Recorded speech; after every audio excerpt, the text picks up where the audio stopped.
त्यांना separate monitor आहे, त्यांच्या मॉनिटरला लागल तेवढा आवाज द्या. इकडनं पण फक्त याच्यामध्ये जास्त आवाज येता कामा नाही, मला त्रास होतो त्याचा. हरी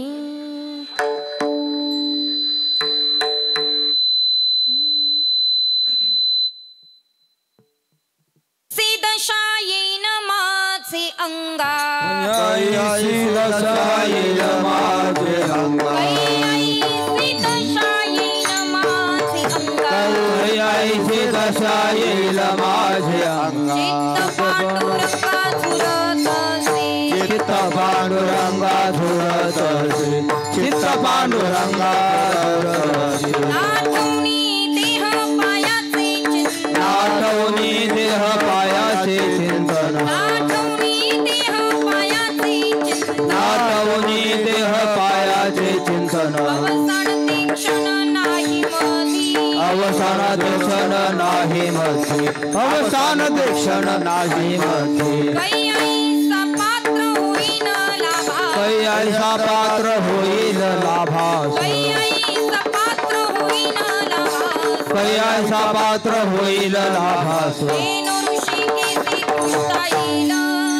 ऋषिकेशी तुष्ट येईल हे ऋषिकेशी तुष्ट येईल नाठवणी देह पायाचे चिंतन नाठवणी देह पायाचे चिंतन अवसान ते क्षण नाही मधी अवसान ते क्षण नाही मधी धन्य मानिन संचित तुगाने धन्य मानिन संचित सुख दीनते नित्य प्रेम सुख नाठवणी देह पायाचे चिंतन नाठवणी देह पायाचे चिंतन अवसान ते क्षण नाही मधी अवसान ते क्षण नाही मधी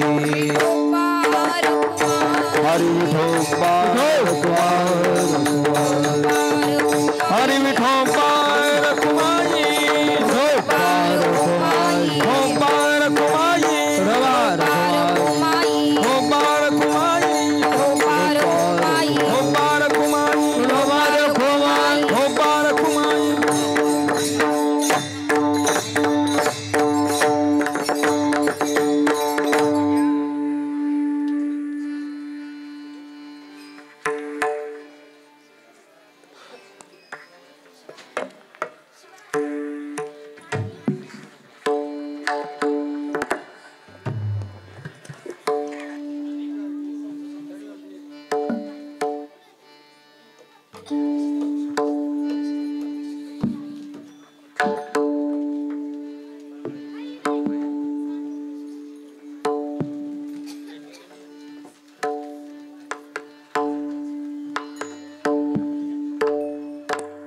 हेलो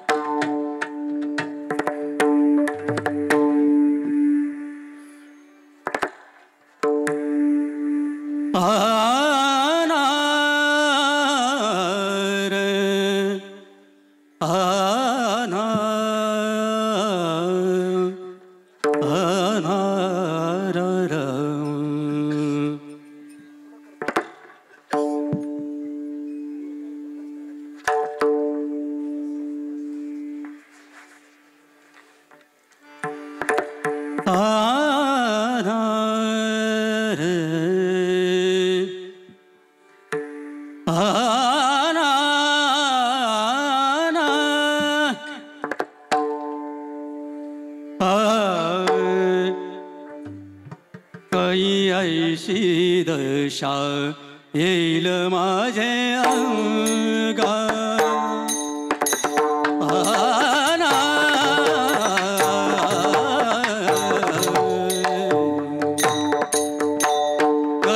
ऐशी दशा येईल माझे अंगा अंगाना ऐशी दशा येईल माझे अंग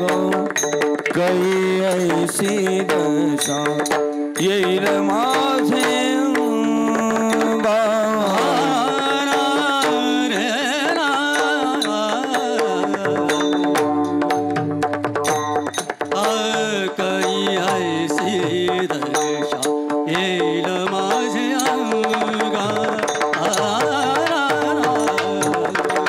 गई ऐसी दशा येईल माझे अंगा गई ऐसी दशा येईल माझे अंगा गई ऐसी दशा येईल माझे अंगा चित्त पांडुरंगा झुरत से चित्त पांडुरंगा चित्त पांडुरंगा झुरत से झुरत नाठवुनी रे पायाचे चिंतन नाठवुनी रे पायाचे चिंतन चित्त पांडुरंगा झुरत से चित्त पांडुरंगा पांडुरंगा चित्त पांडुरंगा चित्त पांडुरंगा झुरत से चित्त पांडुरंगा झुरत से पांडुरंगा झुरत से हे नाठवुनी देहा पायाचे चिंतन नाठवुनी देहा पायाचे चिंतन कई ऐसी दशा येईल माझे अंगा कई ऐसी दशा येईल माझे अंगा कई ऐसी दशा येईल माझे अंगा कई ऐसी दशा येईल माझे अंगा चित्त पांडुरंगा झुरत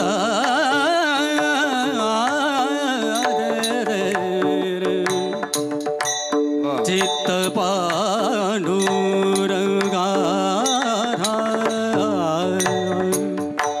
रे ना रे रे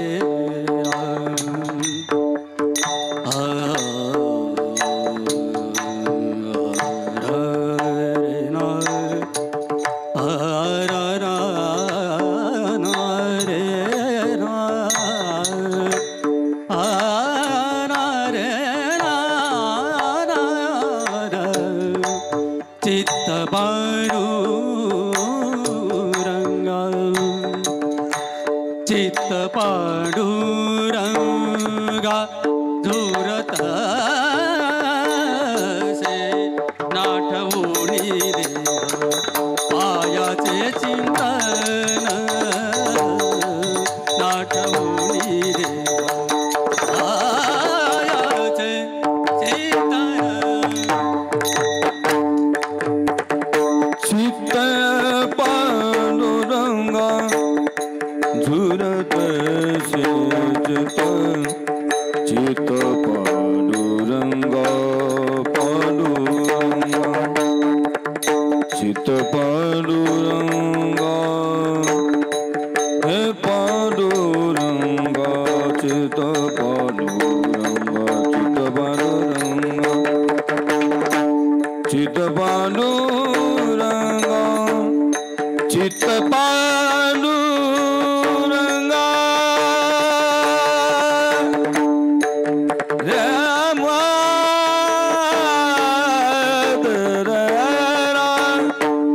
चित्त पांडुरंगा झुरत से चित्त पांडुरंगा झुरत से नाठवुनी देहा पायाचे चिंतन नाठवुनी देहा पायाचे चिंतन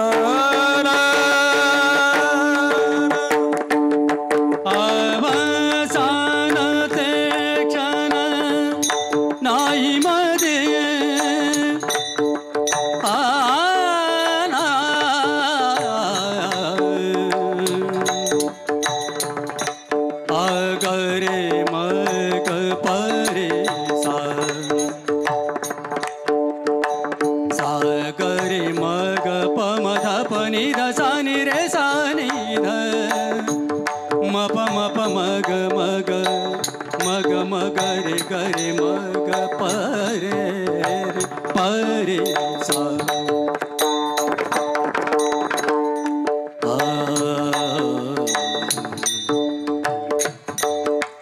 पनि ध सानि रे सा ग रे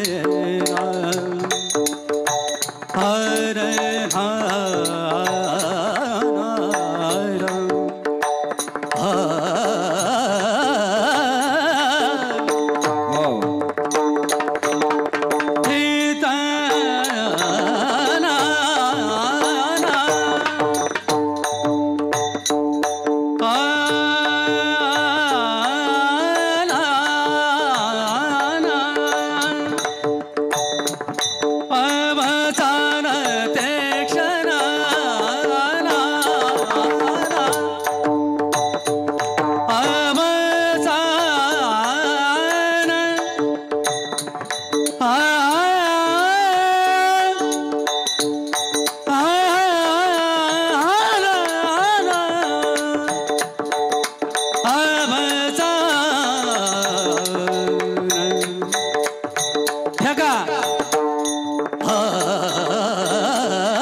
अवक्षण क्षण क्षण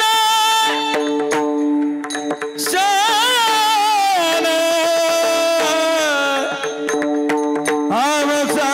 अवक्षानी क्षण अवक्षानी क्षण रे मन अवक्षानी क्षण आई आदि अवक्षानी क्षण आई आदि अवक्षानी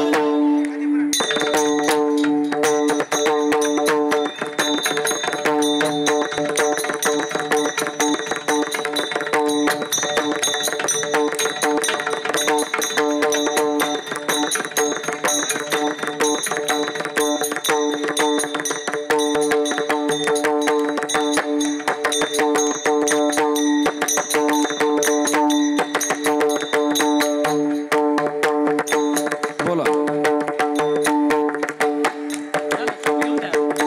हॅलो वेळ झाला उरका आता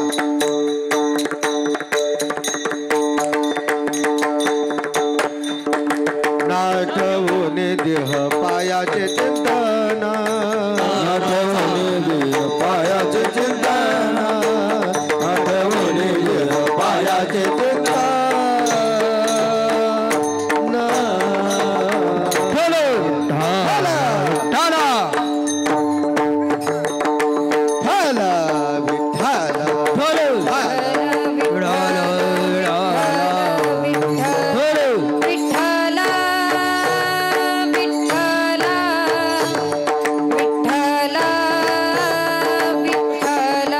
विठ्ठला विठ्ठला विठ्ठला विठ्ठल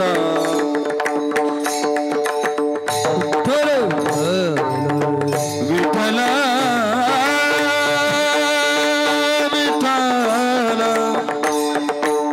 विठ्ठल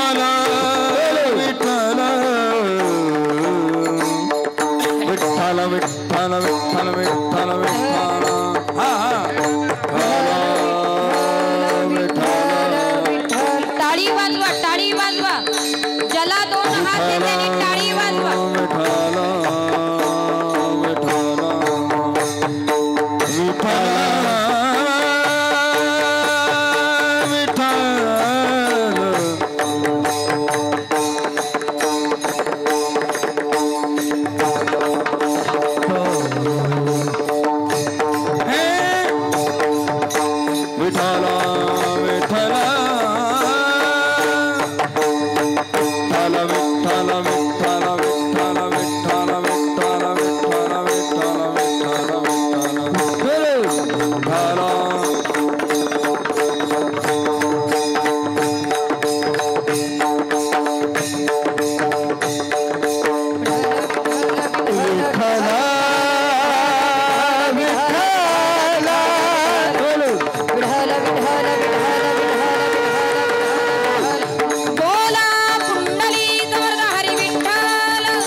दशा येईन माझे अंगा, कै ऐसी दशा येईन माझे अंगा, चित्त पांडुरंगा झुरत असे नाठवणी देह पायाचे चिंतन, अवसान ते क्षण नाही मधी, कै ऐसा पात्र होईन लाभास, कै ऐसा पात्र नेनो ऋषिकेशी तृष्णाईल नाठवणी देह पायाचे चिंतन अवसान ते क्षण नाही मधी तुका म्हणे धन्य मानिन संचित तुका म्हणे धन्य मानिन संचित घेईन ते नित्य प्रेम सुख नाठवणी देह पायाचे चिंतन अवसान ते क्षण नाही मधी विठ्ठल विठ्ठल विठ्ठल विठ्ठल विठ्ठल विठ्ठल विठ्ठल विठ्ठल विठ्ठल विठ्ठल विठ्ठल. प्रथम नमन करू गणनाथ उमाशंकराची असुता चरणावरी ठेवणी माथा साष्टांगी आता दंडवत महायोग पीठे तटे भीमरथ्या वरम पुंडरीकाय दातुन मुनींद्रे समागत्य तिष्ठं तमानंद कंदम परब्रह्मलिंगम भजे पांडुरंग प्रथम नमन पांडुरंग प्रथम नमन पांडुरंग प्रथम नमन पांडुरंग प्रथम नमन दुसरे शरण संताजिया संताजिया त्यांच्या कृपादाने कथेचा विस्तारू त्यांच्या कृपादाने कथेचा विस्तारू त्यांच्या कृपादाने कथेचा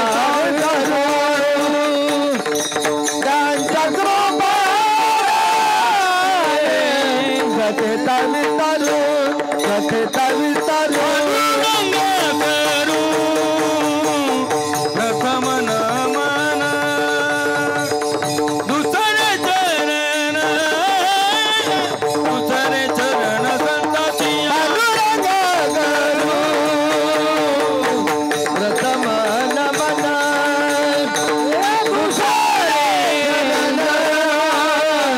दुसरे चरण संताजिया संताजिया संताजिया संताजिया. पांडुरंगा करू प्रथम नमन दुसरे चरण संतांचिया त्यांच्या कृपादाने कथेचा विस्तारू बाबाजी सद्गुरु दास तुका जयांचे केलिया स्मरण होय सकळ विद्येंचे आदिकरण तेची वंदू श्री चरण श्री गुरूंचे ते नमस्कारुनी आता ओम नमो ज्ञानेश्वरा करुणा करा दयाळा तुमचा अनुग्रह लादलो पावन झालो चराचर ओम नमो जियाद्या वेद प्रतिपाद्या जय जय स्वसंवेद्या आत्मरूपा विठ्ठल विठ्ठल विठ्ठल विठ्ठल विठ्ठल विठ्ठल. कै ऐसी दशा येईन माझे अंगा कै ऐसी दशा येईन माझे अंगा चित्त पांडुरंगा झुरत असे नाठवणी देह पायाचे चिंतन अवसान ते क्षण नाही मधी.